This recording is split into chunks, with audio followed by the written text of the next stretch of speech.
はい、こんばんは、バスケです。この間ね、私が ISS を撮った動画があったと思うんですけれど、あれでね、私はね、すごい ISS の撮影に失敗してしまいまして、で、その動画の中で、一度 ISS 撮影されている方に講師でね、勉強会を開きたいなって言ってましたよね。加藤純一先生、この間ね、綺麗な整形写真を見せていただいた先生なんですけれど、またね、加藤純一先生に ISS の撮り方、なんとね、説明のね、動画作ってくださいました。ありがとうございます。ということでね、早速ね、その動画を見ていきたいと思います。よろしくお願いします。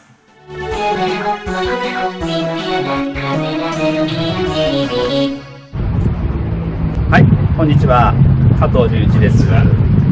今日はね、ボスケさんの動画に2回目の出演ということでよろしくお願いします。早速ですけど、ボスケさん見ましたよ。ISS 撮影、なかなかね、うまくいかなかったみたいなんでね、最初はちょっと難しいかなと思います。で、その中でね、ちょっと連絡いただいて、動画を作ってくれということなんで、ISS のね、簡単なね、撮り方をちょっと教えたいなと思います。今日はよろしくお願いいたします。こちらこそよろしくお願いします。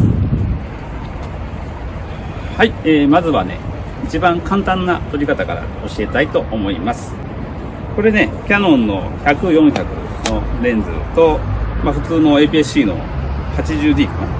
と、あと、一応2倍のテレコンつけて、800mm ですね。で、1.5 倍になるから、1200mm ぐらいですかね、の焦点距離で撮れる、セットにしてあるんですけども、普通にマニュアルでピントを合わせて、手持ちなんですね。こう撮るだけです。これで ISS も普通に補足できますので、十分これだけでいけると思います。まずこれが一つ目です。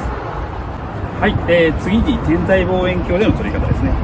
これビクセンのね 103SD103S かなに先ほどのカメラをつけてます。ちょっとバローレンズが入ってるからね、少し長めにはなってるんですけど、片手でちょっともっと重いかなぐらいな感じなんですが、よいしょ。まずね、あらかじめピントと、よいしょ。あとこれ、ファインダーですね。ファインダーを、きちんと合わせることっていうのは前提にはなってくるんですけど、その後に、まさか。という感じで、手持ちで撮るっていうのもまた一つの手だと思います。これが二つ目になります。これも手持ちなんです。はい、天体望遠鏡でやる場合、ちょっとさすがに重たいよっていう場合は、普通のカメラ用の三脚でやるっていう手もあるんですけど、ボスケさんも失敗してたように、やっぱり三脚だと結構大変なんですね。これは意外だった。三脚はやっぱり難しいですよね。こんなようなね、ちょっと無理な体勢にやっぱりなってくるわけなので、確かに姿勢は辛かったです。どうしてもね、やはり撮りにくい。これで撮るんだったら、もう手持ちの方が全然楽っていうのがやっぱりあると思います。ただね、撮れなくないんで、こういうやり方も別に悪くはないと思います。はい。次に、天体望遠鏡と赤道儀を使った、手動の追尾方法をやりたいと思います。まず、スマホのアプリですとか、インターネットホームページなんかを見ると ISS のね軌道が載ってますんで、ピークの高さ、ピークのところに対して赤道儀を、水平っていうのかな、90度っていうのかな、向けてもらうっていうのが前提になります。結局北極星とかにね向けるんじゃなくて ISS をやっぱ基準にしてセッティングします。例えばそうですね、60度の高さだよって言った場合、設計の軸の方を60度倒せば基本的には赤緯の軸だけで追えますのでね。ただし、ここだけで追えるようなちょっと単純な軌道じゃないので、多少ね、手で微調整っていうのが必要になります。で、天体望遠鏡で撮る場合は、やはりファインダーを覗いて撮るんで、これ自分でファインダーの位置を決めてやるんですけど、右利きなんで、右側からファインダーを覗いて撮ると。基本的にここで覗いて撮るのはちょっと難しいので、ファインダーを使ってあくまでも撮ってるっていうのが基本だと思います。それは確かにそうですね。一回じゃあね、撮る、もうオーブじゃないですけど、撮り方をちょっとやってみたいと思います。これ仮にね、60度になってるとします。で、ISS が出てきたら、ファインダーの動きながら、カメラをセットして、シャッターを切っていくっていうことですね。で、画角の都合上、ちょっと低く抑えてるんで、ちょっと苦しそうに見えますけど、もう少し高くセッティングすれば、楽なね、もう少し楽に撮れると思います。こういうセッティングの仕方っていうのが、今自分が一番使ってるのはこのやり方になります。はい。で、あとね、細かいこと言うようですけど、一応ここね、うち35度ちょっと傾けてるんですけど、もっと低くすると、もう少し、操作がね、やりやすくなるかなと思うんですけど、結局、ちゃんと合うように角度決めてるんでね、戻すのがめんどくさいから、自分はね、このままやってますが、特に支障ないんでね、そんなに気にせず、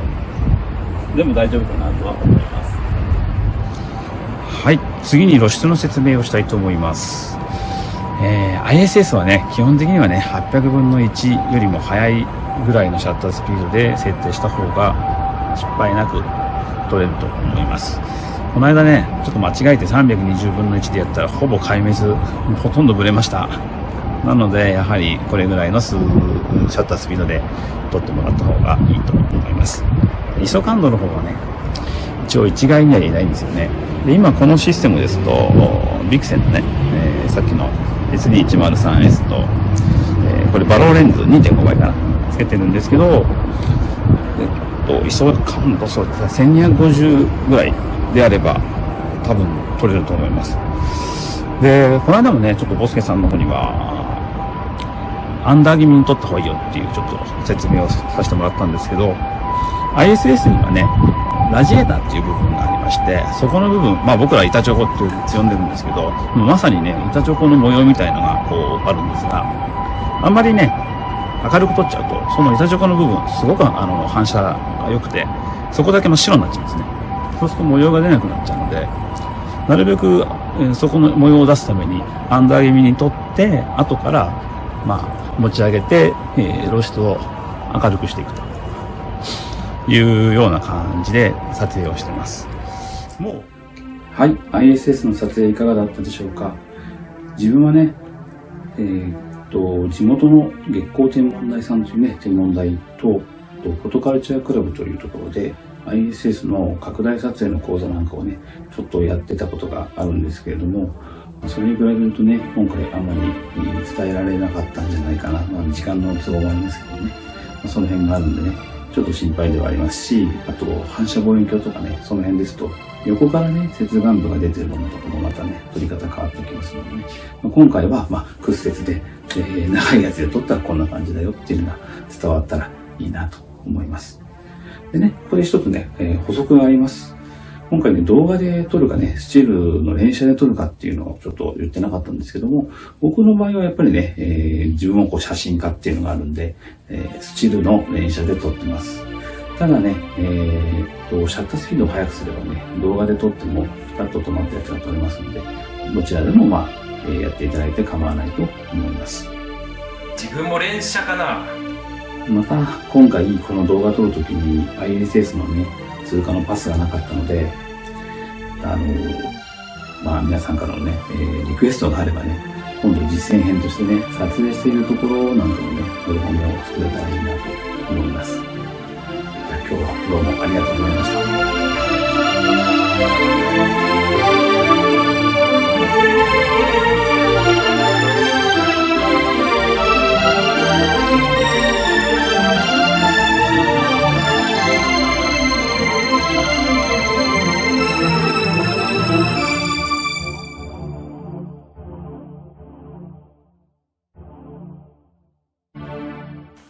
いや、とてもね、ためになる講義ありがとうございました。ちょうど今、板チョコあるんですけれど、バレンタインデーの前なので、ただね、それを開けちゃうとちょっと嫁さんに怒られちゃうので、でもね、板チョコ、想像つくとね、結構ね、笑けてきますね。ということでね、他にもね、こういう流儀で撮ってますよっていう方がいらっしゃればね、まだまだね、講師募集しておりますので、よろしければね、9分とか10分だとかね、それぐらいね、手間をかけなくてもね、全然大丈夫ですので、5分とかね、6分とかでね、お願いできたらと思います。ということで、今回、加藤純一先生、本当にありがとうございました。